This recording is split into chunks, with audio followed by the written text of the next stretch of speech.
안녕하세요. 다산에듀 전병칠 원장입니다.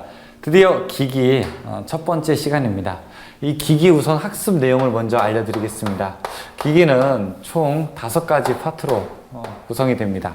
첫 번째 우리가 배우게 될 것은요, 직류기에 대해서 배우고, 그 다음에 변압기, 그 다음에 유도기, 그리고 동기기, 그리고 마지막에 정류기 순서가 되는 겁니다. 직류기라고 하는 거는 직류 발전기, 직류 전동기를 함께 배우는 거고, 그 다음에 변압기는 트랜스포머, 전기를 압력을 바꾸는 거, 그렇죠? 그 다음에 유도기는 이게 교류 전동기이고, 동기기는 교류 발전기, 그 다음에 동기 전동기에 대해서 조금 배우게 됩니다. 그 다음에 정류기는 반도체 소자에 대해서 배우고, 직류를 교류로 바꾸는 장치, 교류를 직류로 바꾸는 장치에 대해서 학습을 하게 됩니다. 자, 이 첫 번째 직류기라고 하는 것은 직류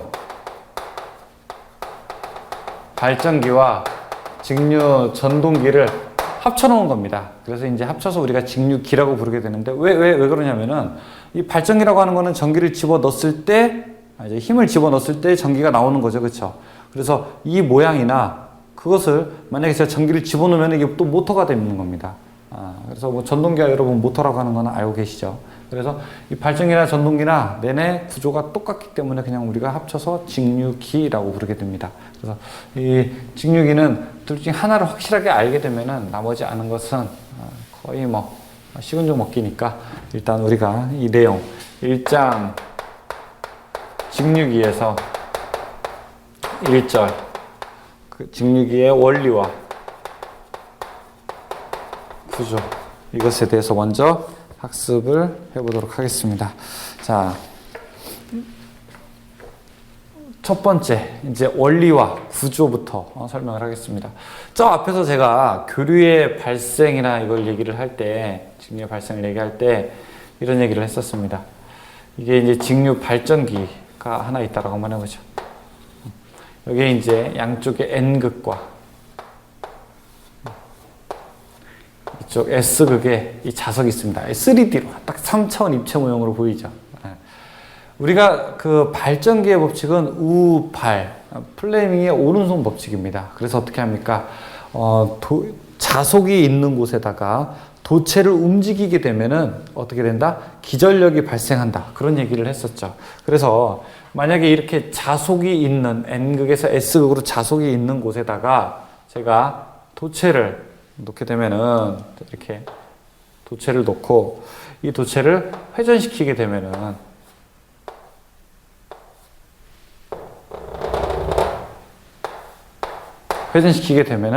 이 각각의 도체에서는 전기가 만들어지게 되는 겁니다. 어떻게 되냐면은 이 왼쪽에 있는 녹색 변에서는 자속이 NSS로 가죠. 힘이 위로 가니까 전류가 안으로 들어가서 안으로 들어가는 방향으로, 그 다음에 이 붉은색에서는 NSS극으로 자속이 가고, 그 다음에 힘이 아래로 나오게 되니까 전류가 바깥으로 나오게 돼서 부하 측 입장에서 봤을 때는 여기가 플러스고 이쪽이 마이너스 전기가 나오게 되는 바로 그런 발전 구조가 만들어지게 되는 겁니다. 그런데 이게 한 바퀴 돌게 되면은 어떻게 됩니까? 제가 만약에 부하를 여기다가 설치했다고 한번 해보죠. 부하를 이쪽에다 이렇게 설치를 했어요. 전구를 하나 이렇게 설치했다고 해보죠. 근데 조금 있다 한 바퀴 돌게 되고 계속 얘가 회전 운동을 할 텐데, 회전을 하게 되면은 이 선이 꼬여버리지 않겠습니까? 꼬여버리기 때문에 항상 이 우측면은 오른쪽 선과 좌측면은 왼쪽 선과 만나게 하기 위해서 이쪽에다가 그때그때마다 접촉할 수 있는 이 접촉 기구를 만들어지게 됩니다. 질질 끌면서. 그래서 이 조금 있다가 얘가 한 회전하게 돼서 녹색 변이 오른쪽 갈 때에는 이제 왼쪽과 떨어지고 오른쪽 변과 만나게 되는 거죠. 계속 돌 때마다. 마치 이 두 개의 변이 있고 여기서 이렇게 회전하고 떨어지고 다시 붙고 떨어지고 다시 붙고 떨어지고 다시 붙고 이런 식으로 이제 가게 되는 겁니다. 자, 그래서 우리가 직류 발전을 하려면은, 아니면은 직류 전동기를 하려면은 반드시 갖추고 있어야 할 3가지 구성 요소가 있게 됩니다. 첫 번째 뭐냐? 이 N극과 S극. 바로 이 부분을 우리가 계자라고 합니다. 계자는 어떤 역할을 하게 되는 건가요? 계자는 바로 N에서 S극으로 무엇을 만들어주게 되는 걸까? 자속, 파이, 자속을 만들어주는 부분입니다. 그래서 여기는 자, 자속 파이를 발생시켜주는 부분입니다. 주 자속을 발생시켜주는 부분이에요. 다음에 이 주 자속을 끊으면서 기전력을 만들어내는 부품이 있어요. 그게 뭐죠? 이 안에 돌아가는 거. 이거 우리가 전기자라고 이야기를 하게 됩니다. 전기자. 전기자는 어떻게 하는가? 주 자속을 쇠교하여 기전력을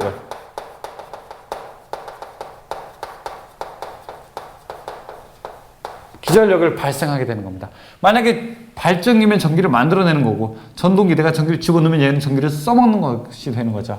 다음에 또 뭐가 제일 중요하죠? 이 부분. 여기서 나온 거는 원래 플러스 마이너스 계속 바뀌는 교류잖아요. 이 교류를 일정하게 뽑아내는 어떤 거? 정류자가 필요한 겁니다. AC로 만든 전기를 DC로 변환시켜주는 정류자가 있어야 되는 겁니다. 그래서 만약에 직류기의 3대 요소를 대라 라고 하면은 계자, 전기자, 정류자 이렇게 이야기를 하게 됩니다. 계자는 영어로 field라고 하게 되고요. 전기자는 아마추어, 그 다음에 정류자는 커뮤테이터. 그렇게 이제 우리가 이야기를 하게 됩니다. 그래서 자, 이게 핵심 이름이 뭐냐? 이름이 다 또 이렇게 자자로 끝나요. 그러니까 예전에 우리가 여자애들 하면은 해자, 미자, 말자 이렇게 첫째, 둘째, 셋째 이름 딱 돌림으로 짓듯이 얘네들도 딱 돌림입니다. 자. 그럼 문제가 내게 너무 좋아 이게. 다음 중 직류기의 구성 3대 요소가 아닌 것은 하고서 하나, 둘, 셋 보극 이렇게 나옵니다. 그럼 다 보극이죠. 다음 중 우리 자매가 아닌 것은 하면 이상한 애죠. 돌림자 이상한 거 쓰는 애. 그렇게 이제 딱 대답이 나오게 됩니다. 그래서 151페이지는 앞에서 이야기했던 것처럼 이 직류기라는 게 무엇이냐? 직류기라고 하는 것은 자, 오른손의 법칙에 이용한 발전기, 왼손에 이용한 전동기 법칙이 있게 되는데 이 세 가지의 구성 요소로 만들어져 있다라고 하는 것이 152페이지에 나와 있게 되는 겁니다. 자, 근데 이게 발전기냐 전동기냐에 따라서 구성이 조금 이제 다르게 되는 겁니다. 왜냐하면은 발전기가 뭔지를 한번 보죠, 여러분. 첫 번째. 발전기라고 하는 거는 자, 어떤 이제 기계가 있습니다. 이 기계가 있는데 내가 이 기계에다가 투입하는 거는 뭔가요? 내가 이 기계에다가 이렇게 봐야 되겠네. 만약에 바람개비라든지 이런 게 있으면은 내가 여기다가 전기를 투입하는 거예요. 아니죠. 죄송합니다. 여기다가 힘을 투입하는 겁니다. 그쵸? 힘, 물리력을 내가 투입하게 되는 거죠. 그러면은 무엇이 출력이 되는 겁니까? 바로 전기가 출력이 되는 거죠. 전기 에너지가. 다음에 발전기가 아니라 전동기는 무엇입니까? 전동기가 모터죠. 모터라고 하는 거는 내가 집어넣는 것은 전기를 집어넣는 거예요, 기계에다가. 그럼 뭐가 나오게 되는 겁니까? 힘이 나오게 되는 거죠. 그러니까 사실 발전기와 전동기는 어떻다? 발전기, 전동기는 완전히 서로 반대가 되는 겁니다. 그래서 이건 오른손 법칙이고 이거는 왼손 법칙으로 사용하게 되는 거죠. 그런데 이 직류기는 어떻다고요? 직류기는 이게 두 개가 구조가 똑같다라는 겁니다. 만약에 여기다가 제가 전기를 집어넣으면은 얘가 회전을 하게 되는 거고요. 그 다음에 여기다 회전에다가 힘을 집어넣게 되면 얘가 전기가 나오는 겁니다. 그러니까 우리 뭐 예를 들어 전기자동차 같은 거 직류 모터가 만약에 들어가 있다라고 하면은 전기를 넣어서 오르막길을 올라가고 내려갈 때는 다시 전기를 다시 만들어내는 그런 역할을 하게 되는 거죠. 그게 직류기입니다. 그래서 직류 발전기, 직류 전동기 이런 말도 쓰게 되지만 그냥 구조가 똑같기 때문에 이걸 우리가 합쳐서 직류기 이렇게 부르게 됩니다. 자, 그러면은 쭉쭉 넘어가세요. 쭉쭉 넘어가죠. 153페이지에 자, 6번 전기자 권선법 한번 보도록 하죠. 전기자 권선법. 전기자 권선법이라고 하는 거는 자, 이 안에 있는 게 이제 전기자예요. 이 전기자 권선. 이 전기자를 감게 되는데 이 어떻게 감아야 됩니까? 이 전기자를 감는 방법이 있습니다. 근데 환상권이라고 하는 것과 고상권이라고 하는 거 있는데 이거 보지 말고 자, 처음에 이제 우리가 중권, 그 다음에 파권, 이것만 이제 우리가 좀 집중적으로 봐야 됩니다. 중권은 무슨 뜻인 것 같아요? 중권, 중첩해서 감는 권선법 이렇게 이야기를 하게 됩니다. 이게 마치 저항을 병렬로 놓는 것과 똑같은데 코일을 중첩해서 감는 거고요. 코일을 감을 때. 다음에 파권은 퍼뜨려서 감는 겁니다. 우리 화투 치다가도 안 되면 파토라고 하잖아요. 그렇죠? 퍼지는 거. 그래서 직렬권이라고 이렇게 이야기를 하게 됩니다. 중권과 파권. 이게 뭐가 많이 나오냐? 병렬 회로수라고 하는 게 이제 시험 문제 많이 나오게 됩니다. 병렬 회로수. 자, 병렬 회로수라고 해서 병렬 회로수가 몇 개입니까? 이런 얘기가 많이 나오게 됩니다. 중권은 무조건 극수와 같게 됩니다. P. 극수와 같다. 그 다음에 파권은 무조건 극수가 2극이다. 파권은 무조건 병렬 회로수가 2개다. 이렇게 대답을 하게 됩니다. 극수라는 거는 무엇이냐? 자, 이 왼쪽 한번 보실까요? 왼쪽 보시게 되면은 N극과 S극이 있죠. 그쵸? N극과 S극이 있는데 지금 극이 N극, S극 몇 극입니까? 이 전동기는, 이 직류기는 2극으로 구성이 되어 있죠. 근데 만약에 여기에 또 하나 N극과 S극이 있다. 그러니까 몇 극으로 되어 있을까요?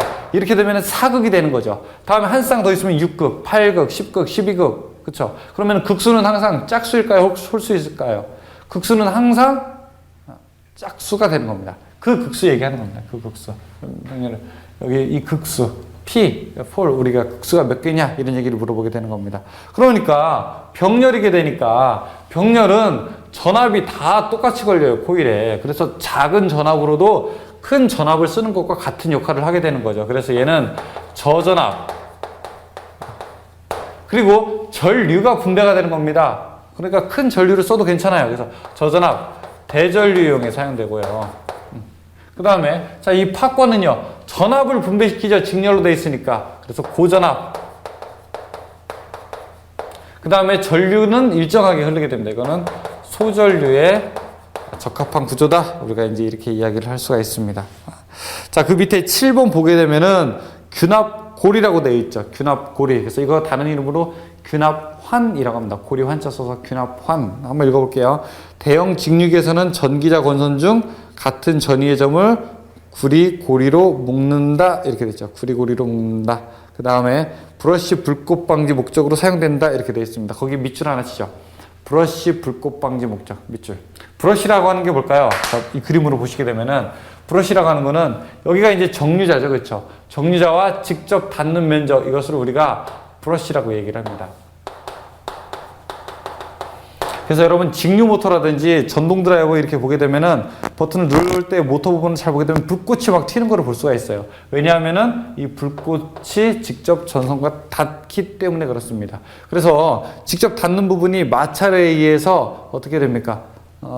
조금씩 깎여 나가기 때문에, 조금씩 닳기 때문에 나중에는 브러쉬를 교체해 줘야 되는 거죠. 그래서 직류 모터 같은 경우에는 탄소 브러쉬라고 해서 스프링으로 이렇게 눌러져 있게 되는데 한 번씩 바꿔야 됩니다. 그게 이제 다 달아서.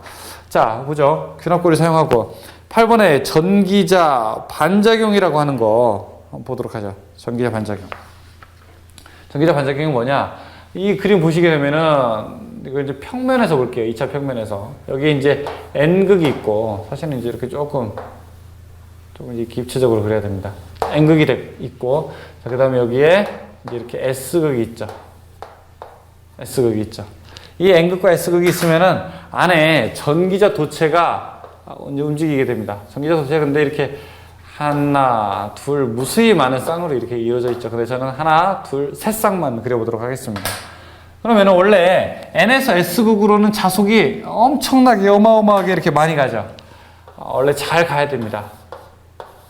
반듯하게 가야 되는데 이 전기자에도 전류가 흐릅니까? 안 흐릅니까? 흐르죠. 전기자에 전류가 흐르게 돼서 만약에 제가 이 오른쪽 변에 위쪽이라고 해야 되나요? 오른쪽 변에 자, 이렇게 X, 그 다음에 X, 이쪽을 들어가는 쪽이라고 해보죠. 얘가 들어가는 쪽, 그 다음에 얘가 나오는 쪽, 이렇게 하면 된다고 한번 해보죠. 그러면은 원래 이 오른손 법칙에 의해서 자, 오른손으로 쭉 따라갔다 보면 한쪽은 전기가 들어가고 한쪽은 이렇게 나온다라고 한번 해보겠습니다. 그럼 들어가는 쪽은 앙페르의 오른손 법칙에 의해서 자속이 어떻게 발생합니까? 자, 이런 모양으로 이렇게 발생을 하겠죠. 그쵸? 그리고 나오는 쪽은 어떻습니까? 자속이. 나오는 쪽, 그 반대 방향으로 작용을 하겠죠. 원래는 이 가운데는 전기적으로 중성적인 지점인데, 자, 얘는 시계 방향으로, 이쪽은 반시계 방향으로 돌게 되면은 주 자속이 N에서 S극으로 가는 자속이 반듯하게 가지 못하고 이렇게 휘어지게 되는 현상이 생기게 됩니다. 그러면 어떤 놈이 발생해요? 어떤 놈? 어떤 놈? 주 자속이 만약에 백가닥이 출발을 하게 되면은 백가닥이 오는 게 아니라 조금 낙오되는 놈이 발생을 하게 되는 거죠. 그래서 이러한 현상을 우리가 전기자 반작용이라고 합니다. 다시 한번. 원래 NS 자석을 양쪽에다 놓고 도체를 움직이는 거잖아요. 그쵸? 근데 NS를 놓고 자속이 지나가는데 이 도체도 전류가 흐른단 말이에요. 흐르니까 주변에 뭐가 만들어져요? 전류에 의해서 자기작용이 돼서 자속이 만들어지게 되는데 그 자속 때문에 주 자속이 휘어서 낙오되는 놈이 발생한다고요. 그걸 우리가 전기자 반작용이라고 하는 거죠. 전기자 때문에 이런 일이 벌어나게 되는 거죠. 누구 때문에 그래요? 전기자 때문에 그런 일이 벌어지게 되는 거죠. 그럼 전기자 반작용이 생기게 되면은 어떠한 일이 벌어집니까? 어떠한 현상이 일어나게 되냐면은 안 좋죠. 만약에 발전기 입장에서는요. 발전기 입장에서는 주 자속이 감소하기 때문에 만들어지는 전압이 더 적게 만들어져요. 예를 들어 100V가 만들어져야 되는데 한 90V 정도밖에 만들어지지 않은 거예요. 그래서 발전기일 때는 또 어떻게 돼요? 전압이 기전력, 유기기전력이 감소하는 현상이 발생하게 되고, 이게 만약에 전동기일 때는요. 이게 만약에 모터라고 하게 되면은 자속이 커야지 모터가 힘이 세거든요. 그런데 자속이 감소하기 때문에 힘이 작아지는 일이 발생하게 되는데, 그래서 토크가 감소한다, 이렇게 우리가 얘기를 합니다. 그러면 우리는 전기자 반작용을 막는 방법을 찾아야 되지 않겠습니까? 그쵸? 어떻게 하면은 전기자 반작용을 방지할 수 있을까? 자, 이게 해법이 세 가지가 있습니다. 첫 번째, 이 전기자 전류와 전기자와 반대되는 방향의 전류를 계자에다 붙여버리게 됩니다. 그러니까 얘는 들어가는 거니까 여기다가 나오는 거. 사실은 이 둘 사이가 굉장히 간격이 좁아요. 그러면은 여기서는 반대되는 자속이 만들어질 거고, 이 반대되는 자속과 이 자속이 서로 쌤쌤이 됩니다. 그럼 여기서도요, 서로 들어가는 거 나와요. 그럼 이 자속과 이 자속이 서로 반대가 돼서 쌤쌤이 되죠. 그래서 이렇게 코일을 극에다 설치를 해주게 되는데, 전기자와 반대인 거, 이걸 우리가 보상권선이다, 이렇게 이야기를 합니다. 보상권선. 그래서 방지하는 첫 번째 방법, 아주 좋은 방법은 뭐냐? 보상권선을 설치한다. 이게 이제 첫 번째입니다. 이건 시험 문제 너무너무 자주 나옵니다. 전기자 반작용을 줄이는데 가장 유효한 방법이 뭐냐? 이렇게 물어봐요. 그럼 답 뭐라고요? 보상권선을 설치한다. 이렇게 대답을 해야 된다고요. 자, 두 번째. 여기다가 보조적인 극을 하나씩 또 놓습니다. 그래서 이쪽은 당기고 이쪽은 이제 밀어내고 하는. 그래서 이걸 우리가 보극이라고 합니다. 보극의 설치. 세 번째는 여기 원래 중성축이 이쪽이었는데 이 전기장 반작용 때문에 중성축이 약간 이동을 하게 됩니다. 그래서 아예 그냥 중성축을 이동해서 불꽃이나 이런 것들이 튀는 것을 방지하자라고 해서 중성축을 이동합니다.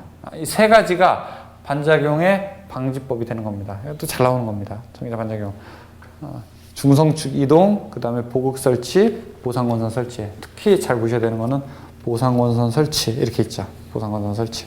자, 내용 이제 좀 보고, 계산하는 거 아직까지 하나도 없죠. 그쵸? 네. 그럼 계산 한번 또 해보셔야죠. 그쵸? 154페이지. 이제 우리가 전동기, 발전기 이렇게 얘기를 하게 되는데, 제가 발전기 한번 보겠습니다. 발전기 한번 그림을 그려볼게요. 발전기는 전기를 실제로 만들어내는 누구죠? 전기자에서 만들게 되는 거죠. 그래서 전기자를 우리가 뭐라고 하냐면은 아마추어라고 합니다. 이렇게 아마추어에서 전기를 만들어서 분명히 전기자의 저항 성분이 있을 거예요. 그래서 전기자의 저항 성분을 지나서 나머지가 단자, 우리가 딱 밖으로 나와서 보게 되면은 보는 그런 단자로 나오게 될 겁니다. 그래서 단자를 V, 단자전압이라고 이렇게 해보겠습니다. 단자전압.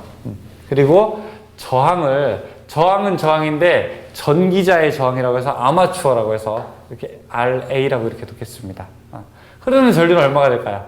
전기자의 흐르는 전류는 A가 되겠죠. 아마추어 전류라고 해서. 만들어지는 전기는 유기기전력이기 때문에 우리가 E 이렇게 하겠습니다. E. 그럼 발전기는 E랑 V 중에 누가 더 클까요? 발전기는요. 당연히 만들어지는 전기가 더 큰 거죠. 만약에 100을 만들었다고 하면은 중간에 얼마를 까먹고 나머지가 V가 되는 겁니다. 그렇죠? 그러니까 여러분들 월급을 타게 되면 월급이 예를 들어 200만 원이더라도 세금을 떼게 되면 실수령액은 한 180 정도 되는 거잖아요. 그렇죠? 그러니까 이거는 일종의 번돈, 세금, 실수령액 이렇게 되는 거죠. 자, E가 더 큰 겁니다. V보다. 왜냐하면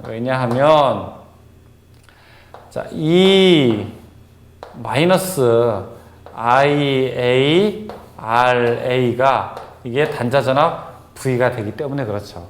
그렇죠? 자, 그러면은 발전기가 아니라 두 번째 전동기로 가보겠습니다.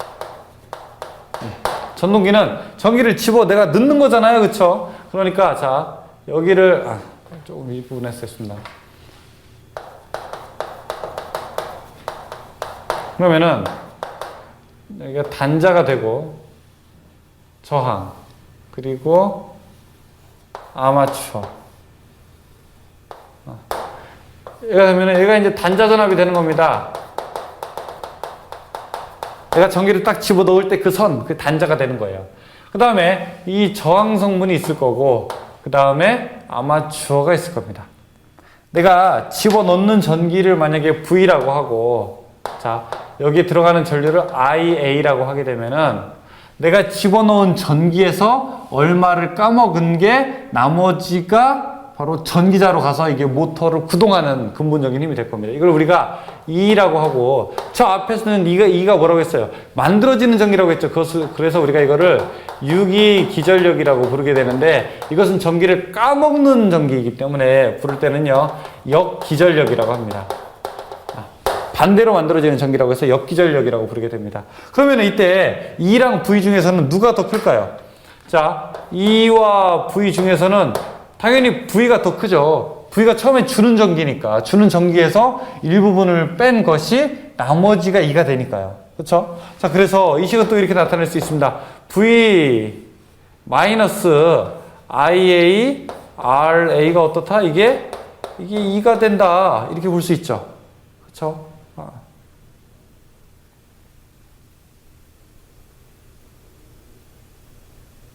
중요한 식입니다. 이거 보시죠. 중요한 식입니다. 그래서 발전기는 만들어지는 전기라고 해서 유기전력, 그 다음에 단자전압, 그 다음에 전기를 까먹는다고 해서 역기전력이라고 합니다.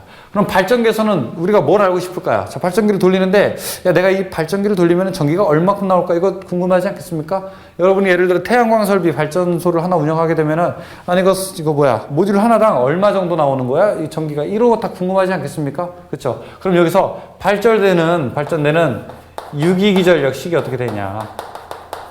발전되는 유기기전력 식은 E는 이렇게 됩니다.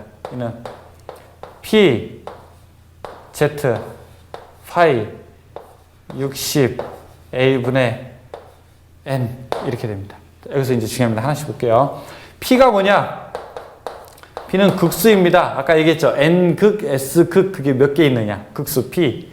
Z는 뭐냐? Z는 이걸 우리가 총 도체수라고 하게 됩니다. 총 도체수.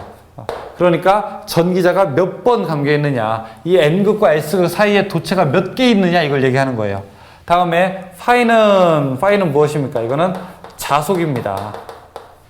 자속이라고 하는 거는 N에서 S극으로 얼마만큼 가느냐, 그러니까 양쪽 자석의 세기가 얼마나 세느냐 이걸 얘기하는 거죠. 다음에 N이라고 하는 거는 뭘까요? 이거는 회전수죠. RPM. 그 다음에 A라고 하는 거는 병렬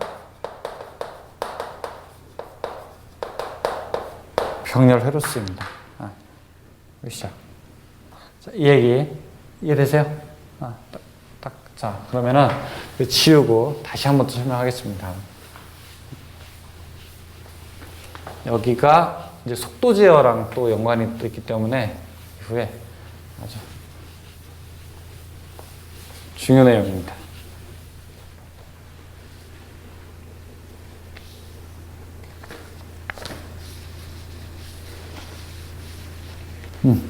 다시 한번 보겠습니다. 첫 번째, 발전기는 어떻게 된다? 발전기는 단자전압이라고 하는 것은 처음에 만든 것에서 IA, RA 까먹은 걸 빼게 되면 발전기다. 다음에 자, 두 번째 전동기는 어떻게 된다? 전동기에서 역기전력. 전동기에서 역기전력이라고 하는 것은 단자전압에서 IA, RA를 뺀 것과 같다. 이런 얘기를 하게 됩니다. 그럼 여러분 여기 보세요. 발전기가 하나 있는데 발전기에서 내가 전기를 많이 만들고 싶어요. 그러니까 발전기 모양이 여기 N극과 S극이 있고 여기에 이제 도체가 이제 이 안에 여러 개 있는 거 아닙니까? 이걸 가지고 왔다 갔다를 해야 되니까 그냥 동그랗게 한 다음에 돌리는 거 아니에요, 막. 그럼 내가 전기를 많이 뽑아내고 싶으면은 할 수 있는 방법이 뭐가 있습니까? 첫 번째, 자석을 센 놈을 쓰자. 파일을 크게 하자. 두 번째, 여기 있는 걸 어떻게 해요? 많이 감는 거죠. 길이가 길면 더 좋은 거죠, 그쵸? 그러니까 총 도체 수가 많게 하자. 그 다음에 NS 자석이 2극이 아니라 여기다가 또 NS를 넣어버리자. 자석을 더 세게 해버리자. P 극수죠, 이게. 그쵸? 그 다음에 돌아가는 속도를 어떻게 합니까? 빨리 해버리자. 그쵸? RPM 되는 거죠. 자, 그러니까 여기 있는 것들이 다 나와 있어요. 발전되는 유기기전력 C는 이렇게 된다고요. 피자 좋아하세요? 그럼 피자? 피자 파이 60A분의 N 이렇게 된다고요. 자, 여기서 P가 뭐라고요? P가 극수고요. 그 다음에 Z가 총 도체수이고 파이가 자속이고 N이 회전수. RPM입니다. RPM. 근데 단위가 RPM. 그래서 60으로 나눈 이유가 그거예요. 초당 회전수가 필요하기 때문에 그런 거예요. 다음에 A가 무엇입니까? 병렬 회로수. 만약에 병렬 회로수가 이 직류기가 중권이다 그러면은 그냥 A랑 P랑 약분되는 거죠. 서로 똑같으니까 중권은 극수가 똑같으니까. 근데 만약에 파권이다라고 하면은 이 A가 무조건 뭐가 되는 겁니까? 숫자 2가 되게 되는 거죠. 근데 자, 여러분이 이제 여러분들이 전기를 만들려고 발전기를 저기 어디 모터가게 가서 하나 딱 샀어요. 딱 하나 샀는데 그럼 전기를 내가 많이 얻고 싶어요. 실제로 여러분이 할 수 있는 거는 뭐가 있을까요? 실제로 여러분이 할 수 있는 거. 그러면은 이 식대로 하면은 전기가 많이 나온다고 하는데 실제로 여러분이 할 수 있는 건 뭐 있을까요? 잘 보세요. 극수 높일 수 있나요? 아니요, 못 높여요. 이미 결정이 돼 있는 걸요. 이미 모터를 만드는 공장에서 이미 극수가 결정되어 나오는 걸요. 못해요. 총 도체수 바꿀 수 있습니까? 이미 다 감겨 나왔죠. 모터 안에 권수가 몇 번인지. 못해요. 파이 자속 조절할 수 있나요? 자, 이거는 조절할 수 있는 게 있고 없는 게 있어요. 있는 게 있고 없는 게 있는데, 자, 이것도 조절할 수 있다고는 봅니다. 있는 것도 있고 없는 것도 있어요. 영구 자석이 있고 그 다음에 전자석이 있으니까. 자, 다음에 빨리 돌리는 거. 빨리 돌릴 수 있나요? 발전기? 그건 할 수 있죠. 그쵸? 빨리 돌려서 기어비를 적절하게 한다든지, 바람이 적게 부는 곳보다는 바람이 많이 부는 곳으로 한다든지, 수력 발전일 때는 낙차가 적은 곳보다 낙차가 큰 쪽으로 한다든지. 그쵸? 이건 할 수 있어요. 그러면은 A는 건들 수 있나요? 중권이냐 파권이냐 이것도 이미 결정됐죠. 그러면 실제로 식이 이렇게 되는데 P, Z, 60, A 이렇게 써야 됩니다. 60A분의 PZ. 이것은 내가 선택할 수 있다 없다? 내가 없는 겁니다. 내 의지와는 관계가 없어요. 이미 결정되어 있는 겁니다. 그래서 K라고 하고서 이거를 어느 상수라고 한번 해보죠. 그러니까 결정된 수, 내가 건들 수 없는 수라고 해보겠습니다. 그러면은 발전되는 식이 이렇게 볼 수 있죠. 이는 피자 파이 60A분의 N에서 60A분의 PZ를 상수로 놓게 되면은 이는 어떻게 됩니까? K 파이 N이죠. K 파이 N. 그런데 저가의 발전기들, 저가의 모터들은 이 NS를 원래 전자석으로 해야지 효과가 좋은데 전자석으로 하지 않고 영구자석으로 만들게 되는 겁니다. 그러면 영구자석으로 하면 파이도 결정됐기 때문에 내가 고를 수가 없어요. 그래서 내가 할 수 있는 게 뭐가 있습니까? 속도를 빨리 하는 거죠. 그래서 여러분들 다 발전기 돌려보지 않으셨어요? 발전기 다 돌려보지 않으셨습니까? 옛날에 우리 왜 자전거에 그 발전기 있었잖아요. 타이어에다가 탁 부착해가지고 앞에 조명하는 거. 요즘에야 LED 조명 건전지 놓고 하면 엄청나게 밝지만 예전에 없을 때는 자전거 앞바퀴에다가 라이트 이런 거 있었거든요. 그러면은 그 라이트가 발전기인데 그 발전기에 전압을 많이 얻어야지 불이 더 밝아요. 그럼 내가 할 수 있는 유일한 방법은 뭡니까? 속도를 빨리 하는 거죠. N. 회전 속도를 빨리 하는 거죠. 왜냐? 자속이 영구자석이니까. 근데 이거 발전기 식입니다. 이게 E는 K, phi, N이다. 여러분들이 만약에 어떤 직류 발전기가 있다고 하게 되면은 이 직류 발전기에서 전기를 많이 얻고 싶으면은 무엇을 해야 된다? 속도를 빨리 해야 된다. 그러니까 우리가 발전을 더 많이 얻기 위해서 저기 바람 부는 대관령까지 가서 풍력 발전기를 세우는 거죠. 여기 대전광역시에다가 대전역에다가 딱 세우는 게 아니라 제주도 바람 많이 부는 곳에 가서 딱 세우는 거죠. 해풍, 그러니까 바람이 항상 있는 바닷가에 가서 콘크리트로 그냥 기초를 만들어 놓는 거기다가 바람개비를 꽂아버리는 거죠. 왜요? 바람이 많이 불어야지 모터가 빨리 돌고, 모터가 빨리 돌아야지 전기의 발전량이 많게 되니까 그렇게 되는 거 아니겠습니까? 그렇죠? 이 시기에 딱 그거를 모두 다 얘기해 주게 되는 겁니다. 그래서 이 시기 유기기전력 시기입니다. 전기가 만들어지는 시기인데 한편으로 보게 되면은 이 시기는 또 무엇과 같냐면은요, 전동기에서 전기를 까먹는 만큼 역기전력식 이렇게도 볼 수 있습니다. 그래서 여러분 교재 보시게 되면은 154페이지 맨 밑에 역기전력 이렇게 나와 있게 됩니다. 역기전력. 뭐 그 얘기랑 똑같은 겁니다. 자, 그럼 155페이지에 보시게 되면은 자, 두 가지 딱 하고서 이제 본문 내용 끝나게 됩니다. 속도 제어법은 어떤 방법이 있느냐 이걸 한번 보도록 하죠. 자, 이게 직류기, 직류 발전기, 직류 전동기의 딱 식입니다. 그런데 여기서 내가 속도 제어를 하고 싶어요. 속도 제어는 뭐가 됩니까? 속도가 여기 n이 되는 거죠, n. 그쵸? 그러면은 속도식으로 한번 놔볼게요. n은 어떻게 됩니까? 이렇게 되죠. k, phi 분의 e 이렇게 됩니다. 근데 사실은 이 k가 어떤 수인지 몰라요. 10인지 100인지 어떤 수인지 모르기 때문에 얘는 분자에다가 놓나 분모에다가 놓나 뭐 똑같습니다. 그냥 의미만 집어넣는 겁니다.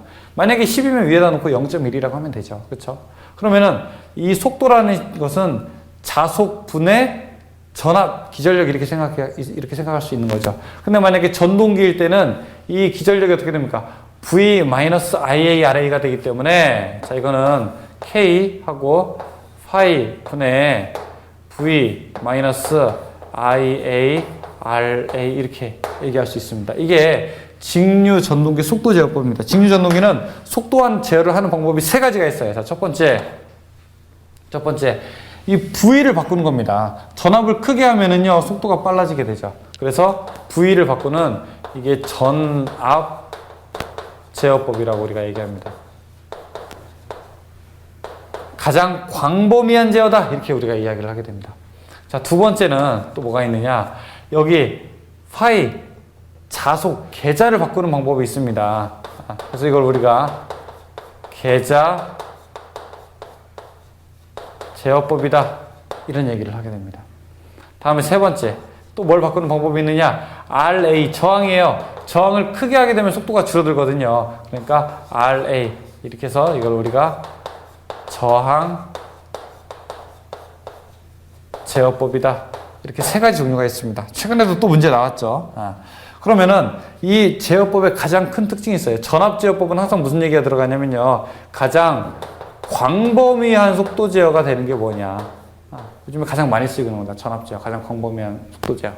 다음에 계자 제어법은 뭐냐? 정출력이 뭐냐? 정출력 제어가 되는 게 뭐냐? 정출력 제어. 이게 왜 그러냐면은 자속이 커지면 속도가 어떻게 해요? 오히려 작아져요. 아니, 이상하지 않습니까? 양쪽에 있는 자석의 세기가 세졌는데 속도가 더 작아지는 게 이상하지 않아요? 속도와 토크가 출력이 일정할 때는 반비례하기 때문에 그렇습니다. 여러분들 자전거 탈 때 기아 넣잖아요. 우리가 자동차 할 때도 기아 넣잖아요. 자동차 기아 1단이 힘은 세지만 속도는 어때요? 작죠? 기아 5단이 속도는 빠르지만 힘은 약하죠. 그렇죠? 그러니까 출력이 일정할 때 속도와 토크는 항상 반비례하게 되게 되는 거죠. 그러니까 계자제어법은 이 자속을 크게 하게 되면은 속도는 떨어지지만 힘이 세지고 자속을 작게 하게 되면 속도는 올라가지만 힘이 약해지게 돼요. 그래서 출력은 항상 일정하다고 해서 이걸 우리가 정출력 제어라고 하는 거죠. 그 다음에 저항제어법은 지금 잘 안 써요. 왜냐면은 효율이 안 좋습니다. 효율이 저하가 되기 때문에 이 저항제어법은 잘 쓰지 않습니다. 그래서 자, 속도 제어하는 법 중에서 즉 가장 광범위하게 전압 제어가 되는 게 뭐냐라고 하게 되면은 전압 제어법. 그 다음에 정출력 되는 게 뭐냐라고 하면은 계자 제어법이라고 딱 여러분들이 얘기를 해야 됩니다. 아셨죠? 네. 다음에 네 번째, 제동. 제동은 모터를 세우는 겁니다. 근데 아니 모터를 세우는 게 그냥 뭐 세우면 되는 거지 이게 뭐 또 방법이 있습니까? 이렇게 또 물어볼 수 있어요. 근데 여러분 만약에 댁에서 사용하시는 선풍기 같은 경우에는 그냥 이렇게 미풍으로 하다가 정지 버튼 누르게 되면 지가 알아서 찬찬히 돌다 딱 꺼지죠. 이런 거는 뭐 세우는 방법이 특별하게 없죠. 자연제동이죠, 자연제동. 그런데 여러분들 세탁기 혹시 써보셨습니까? 세탁기가 세우는 방법이 두 가지가 있어요. 세탁기는 자연제동도 있지만 세탁기 탈수 막 돌아가고 있는데 뚜껑을 만약에 딱 열게 되면 어떻게 되는지 아세요? 갑자기 팍 서버리게 됩니다. 왜냐? 이 탈수가 되고 있는데 뚜껑을 열게 되면 혹시 사람이 손이 빨려 들어가게 되면 굉장히 위험하게 되니까 안전 제동 방법이 추가가 되어 있는 거죠. 자동차도 그렇지 않습니까? 자동차가 제동 방법이 하나입니까? 아니에요. 풋브레이크 있죠. 사이드 브레이크 있죠. 그 다음 뭐 있습니까? 또 아주 독특한 엔진 브레이크라고 하는 그런 제동 방법이 있게 되는 거죠. 이것도 운전면허 할 때 다 나오는 거예요. 그렇죠? 그래서 이 모터를 제동하는 방법도 여러 개 종류가 있습니다. 모터를 제동하는 방법도. 자, 그 이름만 들어보면 일단 첫 번째는 발전제동, 두 번째는 회생제동, 세 번째는 역상제동, 혹은 이거 이제 플러깅 제동이라고 합니다. 플러깅 아니면 뭐 역전제동 이렇게도 이야기를 하게 됩니다. 이게 무슨 뜻이냐? 자, 보게 되면은 이 제동 방법은 주로 제가 지금 모터 중에서 어느 부분에 쓰이게 되냐면 전동차에 쓰이게 됩니다.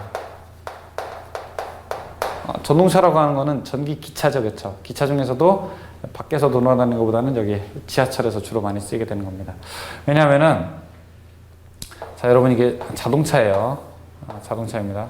자동차를 그려보게 되면은 자동차는 이 도로가 주 재료가 뭐라고 되어 있냐면은 콘크리트죠, 아스팔트. 그쵸, 뭐 아스팔트. 그리고 이 타이어의 재료가 뭐가 있습니까? 고무죠. 두 개는 접지력이 굉장히 강합니다. 그러니까 만약에 자동차를 운전하다가 브레이크를 밟아도 끼익 하면서 잘 쓸 수가 있는 거예요. 접지력이 굉장히 강하죠. 근데 이 전동차, 기차 같은 경우에는 이 바퀴 재료가 뭘까요? 철. 레일의 재료가 뭘까요? 철. 철과 철이기 때문에 철을 철에다가 밀게 되면 여러분 이게 잘 안 미끄러집니까? 잘 미끄러집니까? 잘 미끄러지죠. 또 무게가 1, 2kg입니까? 이게 수십 톤인데. 그래서 이러한 방식으로 제동하는 게 아니라 전동차는 다른 방식의 제동 방법이 필요한 겁니다. 그러니까 어떤 물리적 제동, 디스크를 이용한 제동 방식이 전동차에서는 맞지를 않는 거예요. 전동차는 조금만 가다서고 가다서다를 계속 반복하게 되잖아요. 그렇죠?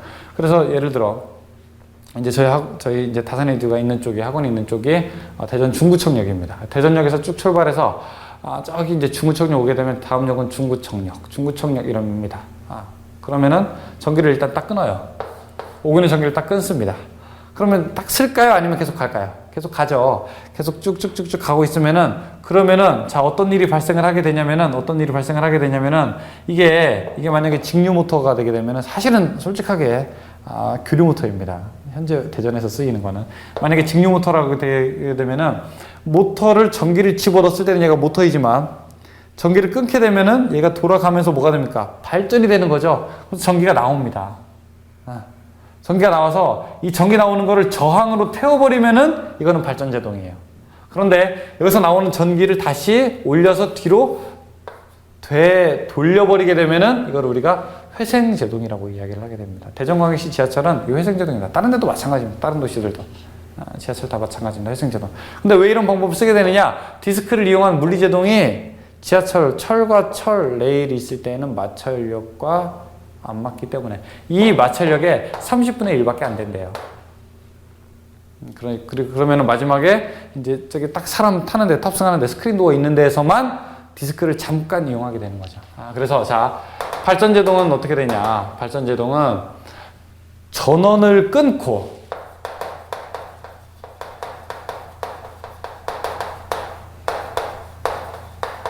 저항을 연결하여 발전하는 방식. 근데 조금 옛날 구식이에요. 자, 요즘에는 어떻게 되느냐? 그 발전된 전기를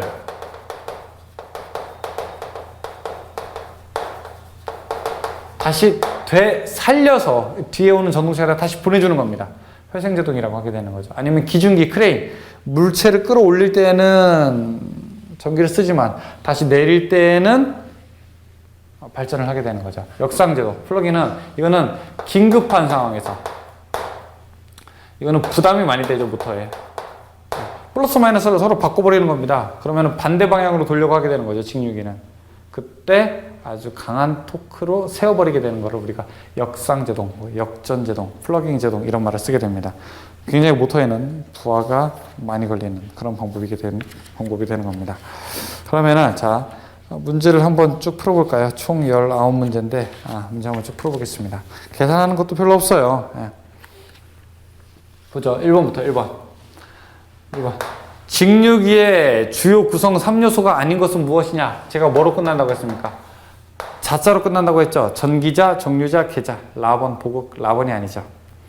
2번. 직류발전기 전기자의 구성으로 옳은 것은 전기자는 무엇을 구성했습니까? 딱 두 개밖에 없습니다. 철덩어리를 놓고 거기다가 코일을 감는 거예요. 구리 코일을 감는 거예요. 왜요? 철에다가 구리 코일을 감아야지 자석이 세지니까 많이 나오게 되니까. 그러니까 전기자 철심과 전기자 권선으로 구성이 되게 되는 거죠. 답 나번이죠. 3번. 직류기에서 브러쉬 역할은 외부 회로와 전기자를 연결시켜주는 거, 그 접촉시켜주는 거죠. 답 나번. 4번. 철심에 권선을 감고 전류를 흘려서 공극에 필요한 자속을 만드는 거. 자계를 만드는 거. 계자죠. 자계를 만드는 거. 계자. 6번. 8극 팝권 직류발전기의 전기자 권선의 병렬 회로수 A는 얼마로 하고 있는가? 자, 중권일 때 병렬 회로수 A가 P 극수와 같고, 다음에 팝권일 때는요, 병렬 회로수 A는 무조건 얼마다? 무조건 2다. 이렇게 얘기를 했었죠. 그렇죠? 다음에 7번. 다중 중권의 극수 P인 직류기에서 전기자 병렬 회로수 A는 어떻게 되는가? 중권일 때는 무조건 P 극수와 같다. 가번. 8번. 6극 전기자 도체수 400, 매극 자속수 0.01웨버, 회전수 600rpm인 팝권 직류기의 유기기전력은 몇 볼트인가? 물어봅니다. 이게 관연도마다 저기 숫자는 조금 바뀌어서 나올 수 있습니다. 일단 그 발전기에서 얼마만큼 만들어지냐라고 물어보게 되면은 이렇게 대답해야 됩니다. 이는 피자 좋아하세요? 피자 파이 60a분의 n. 그쵸? P 극수가 얼마입니까? 지금 극수가 6극. 그 다음에 Z 총 도체수가 400. 자속수가 0.01 곱하기 60. A 병렬 회로수가 얼마예요? 지금 팝권이라고 했으니까 2죠. 2 분의 회전수가 600이죠. 계산합니다. 이거 120V. 9번. 직류 분권 발전기가 있다. 전기자 총 도체수 220, 매극 자속수 0.01웨버, 극수 6, 회전수 1500일 때 유기전력은 얼마냐라고 하는 거. 똑같죠. 피자파이 60A분의 N. 그쵸? P 극수가 얼마입니까? 지금 6극 곱하기 자속 총 도체수 220. 파이가 0.01. 그 다음에 60하고 A가 얼마예요? 팝권이죠? 팝권이면 2 N 1500. 그럼 얼마 제가 165V. 165V. 10번. 10극의 직류 팝권 발전기 전기자 도체수 400, 매극의 자속수 0.02웨버, 회전수 600rpm일 때 기전력은 얼마가 되는가? 자, 이는 식 다시 한번 적어볼까요? 피자 좋아하세요? 피자 파이 60a분의 n 이렇게 되죠. 그러면은 P 극수가 지금 10극이라고 했고 총 도체수가 400, 다음에 자속수가 0.01, 그 다음에 60에 팝권이니까 2죠. 병렬 회로수가 2고 회전수가 600rpm이라고 하네요. 그렇죠? 자, 계산하게 되면은 400V 나오네요. 답 라번. 11번. 직류발전기에서 유기기전력 2를 바르게 나타낸 것은 무엇이냐? 자속은 파이, 회전속도는 n이다 라고 이야기를 하고 있습니다. 그럼 2는 무엇에? 회전속도와 자속에 비례하게 되는 거죠? 그러니까 n과 파이에 어떻게 됩니까? 비례하게 되는 거죠. 답 가번이죠. 12번. 직류기에서 전기자 반작용을 방지하기 위한 보상원선의 전류 방향은 어떻게 되는가?